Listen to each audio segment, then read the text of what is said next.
다시 일할 생각이야? 은퇴 후 한 달이 지났을 때였습니다. 아내가 커피를 건네며 조용히 묻더군요. 여보, 요즘은 집에서 쉬니까 어때? 이제 드디어 좀 여유가 생기지 않았어. 저는 잠깐 멈칫했습니다. 사실 아내가 말한 그 여유라는 게 그다지 실감나지 않았거든요. 퇴직한 지 한 달, 처음에는 해방감을 느끼기도 했습니다. 하지만 그 자유도 잠깐이더군요. 매일 아침 눈을 뜰 때마다 느껴지는 그 묘한 공허함은 제 예상 밖이었습니다. 수십 년 동안 새벽에 출근하고 야근을 밥 먹듯이 하며 살아왔던 제게 갑자기 시간이 남아돈다는 게 낯설기만 했죠. 아무도 저를 필요로 하지 않는 듯한 이 기분이 하루가 갈수록 견디기 힘들었습니다. 사실 다시 일할 생각이야. 제가 조심스럽게 입을 열자 아내의 표정이 순간 굳어지는 걸 느낄 수 있었습니다. 아내는 아무 말 없이 저를 바라보더군요. 잠시 어색한 침묵이 흘렀습니다. 아내는 제가 은퇴 후에 집에서 쉴 거라 당연하게 생각했던 모양입니다. 하지만 저는 이렇게 그냥 쉬면서 남은 인생을 보내기에는 너무 젊다고 생각했습니다. 그리고 무엇보다 저 스스로 아무 쓸모도 없는 사람처럼 느껴진다는 사실이 견딜 수 없었어요. 아내는 저의 말을 듣더니 깊은 한숨을 내쉬며 물었습니다. 여보, 은퇴한 지 이제 겨우 한 달 됐어. 조금 더 쉬면서 적응해보면 안 될까? 저는 고개를 저었습니다. 나도 쉬고 싶지 않은 게 아니야. 그런데 막상 이렇게 쉬다 보니까 아무 일도 안 하면서 살아가는 게 생각보다 훨씬 답답해. 매일 무기력하게 시간을 보내고 있다는 느낌이 들어. 아내는 여전히 이해하지 못한 듯한 표정이었습니다. 그러더니 조금 짜증 섞인 목소리로 말했어요. 여보, 당신 평생을 일만 하면서 살았잖아. 이제 은퇴했으면 나랑 같이 좀 여유롭게 지내도 되잖아. 그렇게 일하고 싶어. 그 말에 저도 모르게 감정이 푹 받쳐 올랐습니다.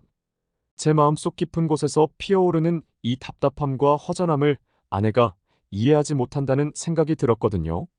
하지만 한편으로는 아내도 나름대로 계획해온 은퇴 후의 삶이 있을 거라는 생각이 들어서 차마 강하게 말할 수는 없었습니다. 여보, 나도 당신이랑 더 많은 시간을 보내고 싶어. 그런데 이렇게 아무것도 안 하고 있으니까 내가 쓸모없는 사람처럼 느껴져. 그게 참 견디기 힘들어. 아내는 잠시 생각에 잠겼다가 고개를 가로저으며 단호하게 말했습니다. 당신은 이제 은퇴했어. 일을 떠나보내야 할 때라는 걸 알아야 해. 나도 그동안 당신 뒷바라지 하면서 살았는데, 이제 당신이 내 곁에 있어주면 좋겠어. 우리 이렇게 조금 여유롭게 살면 안 돼. 그 순간 저는 아내와 제가 바라보는 은퇴 후의 삶이 완전히 다르다는 걸 깨달았습니다. 아내는 그저 여유로운 생활을 원하고 있었고, 저는 여전히 사회에서 제 역할을 찾고 싶어 하고 있었으니까요. 아내는 여전히 저를 이해하지 못한 표정이었습니다. 평생을 일만 하며 살아온 남편이 이제 은퇴했음에도 다시 일에 미련을 두고 있다는 사실이 아내에겐 당혹스럽게 느껴진 것 같았습니다. 아내는 고개를 저으며 다시 말했습니다. 여보, 나는 당신이 이제 좀 쉬면서 나랑 여행도 다니고 함께 새로운 취미도 즐기면서 지냈으면 좋겠어. 우리 이제 좀 자유로워져도 되잖아. 아내의 말에 저는 잠시 입을 다물었습니다. 아내의 바람도 이해가 됐어요. 사실 아내는 제가 젊었을 때부터 가정을 위해 많은 희생을 했습니다. 회사 일에 매달려 살았던 저를 대신해 아이들을 키우고 가정의 모든 일을 도맡아 했죠. 그 덕분에 제가 이렇게까지 일할 수 있었던 겁니다. 아내 역시 이제는 저와 함께 평온하고 여유로운 노년을 보내고 싶어 하는 게 당연한 것일지도 모릅니다. 하지만 제 입장에서는 그게 그렇게 간단하지 않았습니다. 하루 종일 집에만 있다 보면 그간의 규칙적인 생활이 사라진 탓인지 몸도 마음도 점점 무기력해졌습니다. 책을 읽어도 금방 지루해지고 TV를 보아도 한 시간도 집중하기 어려웠습니다. 오랜 시간 동안 일하며 쌓아온 습관들이 쉽게 사라지지 않았고 무엇보다 이렇게 살아도 되는 걸까? 하는 의문이 끊임없이 들더군요. 사실 은퇴하기 전만 해도 저 역시 은퇴 후의 삶을 기대했던 게 사실입니다. 아내와 함께하고 싶었던 일도 많았고 오래도록 미뤄두었던 취미 생활도 다시 시작할 생각이었죠. 하지만 막상 은퇴를 하고 보니 제게는 오히려 여유로움이라는 게 잘 맞지 않는 옷처럼 느껴졌습니다. 사회에서 나의 역할이 사라졌다는 것이 하루하루 저를 초조하게 만들었습니다. 제가 이런 마음을 설명하려고 하자 아내는 점점 답답해하는 눈빛을 보였습니다. 여보, 당신은 평생을 일만 하면서 살아왔잖아. 이제 조금 쉴 때가 됐어. 나랑 좀 더 많은 시간을 보내도 좋을 것 같은데 왜 그렇게 일에 집착하는 거야? 저는 한숨을 쉬며 대답했습니다. 나도 당신이랑 함께하고 싶지 않은 게 아니야. 그런데 나라는 사람은 뭐랄까, 아무 일도 안 하면 스스로가 점점 작아지는 느낌이 들어. 내가 무슨 소용이 있나 싶고 마치 사회에서 버려진 사람 같달까? 아내는 그 말을 듣고도 여전히 이해하기 어렵다는 듯이 고개를 갸웃했습니다. 아내는 아마 제가 지금 느끼는 이 공허함과 불안함을 전혀 공감하지 못할 겁니다. 아내는 평생 가정과 아이들을 위해 헌신해왔고, 이제는 자신을 위해 여유로운 시간을 보내길 바라니까요. 아내에게는 오히려 은퇴 후의 여유가 축복처럼 느껴지는 게 당연한 일이었겠죠. 그렇지만 제게는 여유가 축복이 아닌 오히려 짐처럼 느껴졌습니다. 아무도 저를 필요로 하지 않는 듯한 기분이 계속해서 제 마음을 무겁게 짓눌렀습니다. 아내는 단순히 제가 일을 쉬면 된다고 생각했지만 제겐 그게 전부가 아니었습니다. 그간 제 삶의 중심이자 자존감을 유지하게 해주던 건 다름 아닌 일에서 오는 성취감이었으니까요. 결국 저는 다시 말했습니다. 당신도 알다시피 난 항상 무언가를 해야 하는 사람이야. 이렇게 무기력하게 지내다 보면 나 자신이 무너지는 느낌이 들어. 난 아직 더 일할 수 있을 것 같아. 아내는 깊은 한숨을 쉬며 저를 바라보았습니다. 그리고는 나지막하게 말했죠. 여보, 그렇게 일에 미련이 남아있다면 우리 은퇴 후의 삶은 어떻게 되는 거야? 당신만 생각하고 날 잊어버리는 건 아니지. 그 말에 저는 순간 할 말을 잃었습니다. 아내의 얼굴엔 우리가 계획했던 은퇴 후의 시간이 무너지는 듯한 실망감이 역력했거든요. 사실 저는 아내에게 깊은 애정을 느끼고 있었지만 동시에 이 공허함을 어떻게 해결해야 할지 혼란스럽기만 했습니다. 그날 밤 저와 아내는 각자의 생각에 잠긴 채 말없이 누워 있었습니다. 아내가 옆에 누워 있었지만 이상하게도 그 거리가 무척 멀게 느껴졌습니다. 우리가 바라보는 은퇴 후의 삶이 이렇게 다를 줄은 상상도 못했습니다. 아내는 이제야 제게 집중하며 함께 평온한 시간을 보내길 원하고 있었지만 저는 여전히 세상과 연결되어 있고 싶었습니다. 다음 날 아침 아내가 아침 식사를 준비하며 조심스럽게 다시 말을 꺼냈습니다. 여보, 그래도 내가 이해할 수 있게 좀 더 얘기해 줄래? 왜 그렇게 일에 미련이 남아있는지. 나로서는 도저히 이해가 안 돼. 저는 잠시 고민하다가 솔직하게 제 속마음을 털어놓기로 했습니다. 은퇴하고 나서 느낀 건데 나라는 사람이 정말 일로만 살아왔던 것 같아. 매일 아침 출근하고 사람들과 부딪히고 무언가를 성취하는 그 느낌이 없으니까. 내가 그냥 빈 껍데기 같단 말이야. 아내는 제 말을 들으면서도 여전히 답답하다는 표정이었습니다. 하지만 여보, 은퇴는 결국 누구에게나 찾아오는 거잖아. 이제는 좀 다르게 생각해보면 안 돼. 그동안 당신이 일에만 매달렸던 건 사실이지만 이제는 조금은 자신을 위해, 우리를 위해 살아도 되지 않아? 저는 고개를 저었습니다. 나도 그렇게 하고 싶은데 막상 아무것도 하지 않으니까 마음이 너무 허전해. 그리고 솔직히 말해서 은퇴하고 나니 내가 더 이상 이 사회에 필요 없는 존재처럼 느껴지기도 해. 그 말을 듣고 아내는 순간 놀란 듯 저를 바라보았습니다. 아내는 제가 이런 생각을 하고 있다는 걸 전혀 몰랐던 모양입니다. 평생을 가정을 위해 일만 해왔던 남편이 은퇴 후에 이렇게까지 무기력함을 느낄 줄은 상상도 못했겠죠. 아내는 한숨을 쉬며 조심스럽게 말을 꺼냈습니다. 여보, 그동안 당신이 고생한 거 나도 알아. 근데 그만큼 나도 당신과 함께한 시간보다 혼자 보내는 시간이 많았다는 걸 알아줬으면 좋겠어. 이제는 나도 당신이 곁에 있어 주길 바라는 게 그렇게 욕심인 걸까?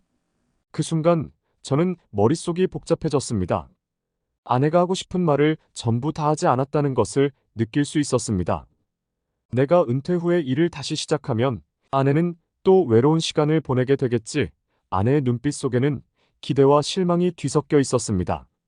저 역시 이제는 그 기대를 외면하고 싶지 않았지만 그와 동시에 저 스스로 느끼는 이 공허함을 어떻게 해소할 수 있을지도 막막했습니다. 며칠 후 저는 아내와 좀 더 깊은 대화를 나누기 위해 외식을 제안했습니다. 조용한 분위기 속에서 솔직하게 서로의 생각을 이야기할 수 있기를 바랐습니다. 식당에서 자리를 잡고 음식을 기다리면서 저는 용기를 내어 말을 꺼냈습니다. 사실 나는 우리가 은퇴 후에 어떤 삶을 기대하고 있었는지조차 제대로 생각해 본 적이 없었던 것 같아. 그저 열심히 일만 하다 보면 자연스럽게 행복해질 줄 알았는데 막상 은퇴하고 나니 모든 게 혼란스러워졌어. 아내는 그 말을 듣고 고개를 끄덕였습니다. 나도 사실 당신이 이렇게 은퇴 후 삶을 받아들이기 힘들어할 줄 몰랐어. 난 그냥 당신이랑 이제 좀 여유롭게 지내고 싶었을 뿐이야. 그런데 당신은 여전히 무언가에 쫓기듯이 사는 것 같아서 그게 걱정돼. 그 말을 듣고 저는 잠시 할 말을 잃었습니다. 아내는 저를 사랑하는 마음에 제가 무언가에 얽매여 사는 모습을 더 이상 보고 싶지 않다고 느끼고 있었던 겁니다. 아내는 제가 은퇴 후에도 계속 일에 대한 미련을 버리지 못하면 결국 그 스트레스가 건강에까지 영향을 미칠까봐 두려워하는 눈치였습니다. 저는 한숨을 쉬며 아내의 손을 잡았습니다. 여보, 나도 당신의 마음을 모르는 건 아니야.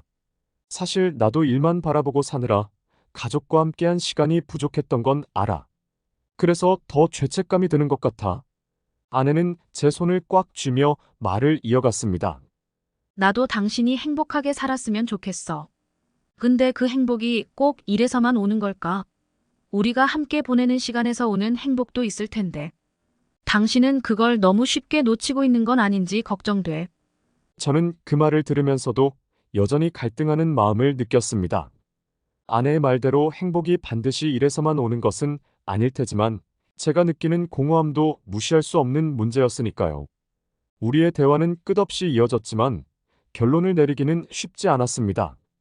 아내는 제가 이제야 은퇴 후의 삶에서 진정한 행복을 찾길 바라고 있었지만 저는 여전히 사회에서 제 역할을 찾고 싶은 마음이 강했죠. 우리는 서로를 이해하려고 노력했지만 아직은 같은 방향을 바라보고 있지 않았습니다. 며칠 후 저는 결국 결심했습니다. 아내의 반대에도 불구하고 다시 일을 해보기로 한 겁니다. 물론 은퇴 전과 같은 정규직은 아니었습니다. 대신 지인 중 한 명이 소규모 컨설팅을 시작하면서 자문을 구하고 있다는 소식을 듣게 됐고 마침 저도 시간제 형태로 도울 수 있는 자리가 있었습니다. 가벼운 마음으로 아내에게 이야기했죠. 여보, 지인이 컨설팅 일을 하는데 내가 조금 도와주기로 했어. 정규직은 아니고 일주일에 며칠만 출근하면 돼. 그렇게 바쁘지 않을 거야. 하지만 제 예상과 달리 아내의 반응은 싸늘했습니다. 아내는 제 말을 듣자마자 눈에 띄게 실망한 표정을 지으며 대답했어요. 정말 그럼 난 뭐가 돼? 나랑 시간을 보내겠다고 해놓고 결국 또 일에 빠지는 거잖아. 저는 잠시 당황했습니다. 아내가 이토록 강하게 반응할 줄은 몰랐거든요. 제 입장에서는 은퇴 후 무기력에서 벗어날 수 있는 좋은 기회라고 생각했습니다. 가벼운 마음으로 일주일에 며칠만 나가서 도움을 주는 정도인데 아내의 반응은 전혀 예상 밖이었죠. 여보, 이건 예전처럼 정규직으로 일하겠다는 게 아니야. 그냥 가볍게 도와주는 정도라니까. 그러나 아내는 쉽게 수긍하지 않았습니다. 아내의 목소리는 차가워졌고 저는 아내가 내뱉은 한마디에 심장이 쿵 내려앉는 기분이 들었습니다. 당신은 평생 나랑 약속했던 것들을 지키지 않았어. 은퇴하면 우리 함께 더 많은 시간을 보내자고 했었잖아. 순간 제가 한 말들이 떠올랐습니다. 은퇴 후에는 아내와 함께 여행도 다니고 새로운 취미도 같이 하자고 했던 약속들. 하지만 막상 은퇴하고 나니 제 마음속 공허함이 그 약속들을 압도하고 말았습니다. 제 속마음을 솔직하게 털어놓자니 미안하고 그렇다고 일에 대한 미련을 완전히 버리기도 힘들었습니다. 미안해, 내가 잘못한 것 같아. 하지만 나도 힘들어. 집에만 있으니까 진짜 내가 쓸모없는 사람처럼 느껴지고 하루하루가 공허해. 그냥 조금이라도 바쁘게 지내고 싶어서 그런 거야. 아내는 눈물을 글썽이며 말했습니다. 그래, 당신이 힘든 건 이해해. 그런데 난 당신 옆에서 그 공허함을 채워줄 수 없는 거야? 왜 항상 당신은 일이 우선이야? 내가 당신에게 원하는 건 별게 아니야. 그냥 함께 보내는 시간 그게 전부인데. 아내의 말에 저는 할 말을 잃었습니다. 저에게는 단순히 다시 일할 기회를 얻는 것이었지만 아내에게는 제가 가족과 보내야 할 시간을 다시 일에 빼앗긴다는 의미였던 거죠. 그리고 그것이 아내에게는 깊은 상처가 되었다는 걸 그제야 깨달았습니다. 그날 밤 아내는 아무 말도 하지 않고 잠자리에 들었습니다. 저는 옆에서 아내의 등을 바라보며 깊은 고민에 빠졌습니다. 내가 정말 이기적인 걸까? 아내가 원하는 대로 은퇴 후의 삶을 바꿔야 하는 걸까? 제겐 쉬운 결정이 아니었습니다. 일은 제 삶에서 단순한 일이 아니라 존재의 이유와 자존감을 지켜주는 버팀목 같은 존재였으니까요. 아내의 기대를 저버리고 다시 일에 뛰어드는 것이 과연 옳은 선택인지, 그리고 그 선택이 우리 관계에 어떤 영향을 미칠지 알 수 없었습니다. 그럼에도 저는 무기력하게 시간을 보내기보다는 다시 일하며 활기를 찾고 싶다는 마음이 강했습니다. 아내가 이 점을 이해해 주길 바라면서도 제 스스로가 너무 이기적으로 행동하고 있는 건 아닌가 하는 생각도 들었습니다. 저는 이 갈등 속에서 밤새 뒤척이며 잠을 이루지 못했습니다. 그날 밤 아내는 등만 돌린 채 제게 아무 말도 하지 않았습니다. 익숙하던 아내의 뒷모습이 그날따라 낯설고 차갑게 느껴졌습니다.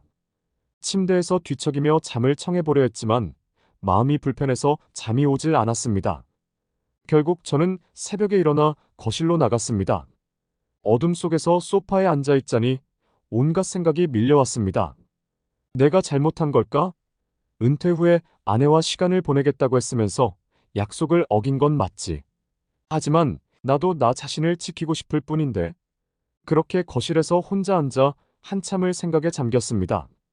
시간이 얼마나 흘렀을까? 불쑥 방문이 열리더니 아내가 나왔습니다. 저를 보더니 잠시 망설이더니 그제야 작은 목소리로 입을 열었습니다. 여보, 왜 이렇게까지 일을 고집하는 거야? 그렇게 무기력한 게 힘들다면 나랑 여행을 가보는 건 어때? 아내의 제안은 뜻밖이었습니다. 사실 아내는 평소에 여행을 좋아하는 사람이었지만 은퇴 후에는 같이 여행을 다니자고 한 약속을 제대로 지킨 적이 없었으니 그 제안이 의외로 들렸습니다. 하지만 저는 고개를 저었습니다. 여행이 나쁘다는 건 아니야. 그런데 여행을 다녀와도 이 공허함이 해결될까? 잠깐의 즐거움으로는 채울 수 없는 그런 허전함이 있어. 아내는 한숨을 쉬며 더 이상 말을 잇지 않았습니다. 저는 더 이상 아내에게 무슨 말을 해야 할지 몰라서 그저 묵묵히 앉아 있었습니다. 아내는 저를 바라보는 눈빛 속에 서운함과 실망이 가득 담겨 있었고, 저는 그 시선을 견디기 힘들었습니다. 아내는 마지막으로 힘겹게 한마디를 덧붙였습니다. 여보, 당신이 왜 이렇게 일을 포기하지 못하는지 이제야 알 것 같아. 평생 일만 바라보고 살아왔으니까 이제 와서 나랑 있는 시간이 어색한 거잖아. 그 말에 저는 잠시 충격을 받았습니다. 정말 그럴지도 모른다는 생각이 들었거든요. 제 삶의 가장 중요한 것은 항상 일이었고, 그 뒤에 아내와 가족이 있었습니다. 은퇴 후의 공허함은 어쩌면 아내와의 관계에서 오는 것이 아닌 제 자신이 채우지 못한 부분에서 비롯된 것일 수도 있겠다는 생각이 들었습니다. 아내는 저를 향해 조용히 말했습니다. 당신이 내 옆에서 평온하게 있어주는 것만으로도 난 충분히 행복할 텐데. 당신은 내가 그렇게 느끼는 걸 이해하지 못하는구나. 그 말을 마지막으로 아내는 다시 침실로 들어갔고, 저는 거실에 홀로 남겨졌습니다. 모든 게 뒤엉킨 기분이었어요. 그동안 일에 모든 것을 바쳐온 제가 은퇴 후에도 아내와 함께 시간을 보내는 대신 또다시 일로 도피하려고 한다는 사실이 아내에게는 얼마나 큰 상처였을지 그제야 깨달았습니다. 내가 정말 이기적인 걸까? 내가 일을 그만두고 아내와 함께 시간을 보낸다면 그 공허함이 채워질까? 제 마음은 여전히 혼란스러웠지만 이제는 아내의 입장을 조금은 이해하게 되었습니다. 하지만 이 이해가 제 결정에 어떤 변화를 줄 수 있을지는 확신할 수 없었습니다. 다음 날 아침, 저는 아내에게 다시 이야기를 꺼냈습니다. 밤새 생각하고 고민한 끝에 저도 이제는 더 이상 아내를 실망시키고 싶지 않다는 결심을 하게 되었거든요. 여보, 미안해. 어젯밤 당신 말을 들으면서 많은 생각이 들었어. 내가 그동안 정말 이기적이었구나. 은퇴 후에도 일에 대한 미련을 버리지 못하고. 아내는 잠시 저를 가만히 바라보더니 말없이 제 손을 잡았습니다. 눈빛 속에는 여전히 미련과 걱정이 섞여 있었지만 이제는 저를 조금 이해하려는 마음도 담겨 있는 듯 했습니다. 여보, 사실 나도 당신이 그 공허함을 느끼는 걸 이해해. 평생을 일하면서 살아온 사람이 갑자기 멈추기가 쉽지 않겠지. 그래도 나도 이제 당신이 곁에 있어 주길 바라는 거야. 그동안 혼자서 지낸 시간이 너무 많았으니까. 저는 아내의 말을 들으며 고개를 끄덕였습니다. 그렇다고 제가 일을 완전히 포기할 수는 없었지만 아내와 타협할 방법을 찾을 수 있을 것 같았습니다. 아내와 저는 다시 대화를 시작했습니다. 아내의 손을 잡고 이번에는 정말 솔직한 마음으로요. 여보, 일주일에 이틀 정도만 시간제 근무를 하면서 나도 조금씩 바깥일을 해보고 싶어. 대신 나머지 시간은 당신과 보내면서 우리가 함께 할 수 있는 것들을 더 찾아보자. 우리 둘 다 조금씩 타협해서 은퇴 후의 삶을 채워가는 건 어떨까? 아내는 잠시 생각에 잠기더니 마침내 고개를 끄덕였습니다. 그래, 여보. 그렇게 한다면 나도 당신이 원하는 걸 존중해 줄게. 대신 우리 함께 하는 시간에는 정말 서로에게 집중하자. 여행도 다니고 새로운 취미도 함께 시작하면서 우리만의 추억을 쌓아가면 좋겠어. 그날 이후 우리는 조금씩 서로의 삶에 맞춰 나가기 시작했습니다. 저는 주 2회 정도 컨설팅 일을 하면서 일에 대한 미련을 조금씩 풀어갔고 아내와는 매주 시간을 정해 함께 산책을 하거나 새로운 요리나 그림 같은 취미를 즐기기 시작했습니다. 아내와 저는 그렇게 서로의 은퇴 후의 삶을 채워가며 각자 만족할 수 있는 균형점을 찾아갔습니다. 예전 같았으면 평생 일만 바라보고 살아온 내가 이제는 아내와 함께 보내는 시간에서 행복을 찾게 될 줄은 몰랐습니다. 그동안 일에서만 느껴졌던 성취감이 이제는 아내와 함께하는 작은 일상에서 생기기 시작한 거죠. 그리고 무엇보다 아내와 함께 보내는 시간 속에서 느끼는 평온함이 제 인생에서 얼마나 소중한 것인지 깨닫게 되었습니다. 은퇴 후에도 사회에서 제 역할을 찾고 싶어 했던 저였지만 이제는 아내와의 시간 속에서 진정한 삶의 의미와 행복을 찾을 수 있게 된 것 같습니다. 우리는 이제 더 이상 서로의 기대를 강요하지 않고 서로의 삶을 이해하며 함께 은퇴 후의 인생을 즐기고 있습니다. 가장 중요한 건 당신과 함께하는 이 시간이야. 아내가 언젠가 제게 해준 이 한마디가 제 마음 깊이 새겨졌습니다. 은퇴 후의 삶은 서로에게 맞춰가며 새로운 행복을 찾아가는 과정이었습니다. 그렇게 우리는 은퇴 후의 삶을 함께 만들어가고 있었습니다. 지금까지 제가 은퇴 후 느꼈던 제 감정을 솔직하게 적어봤습니다. 공감되셨다면 구독과 좋아요 부탁드립니다. 감사합니다.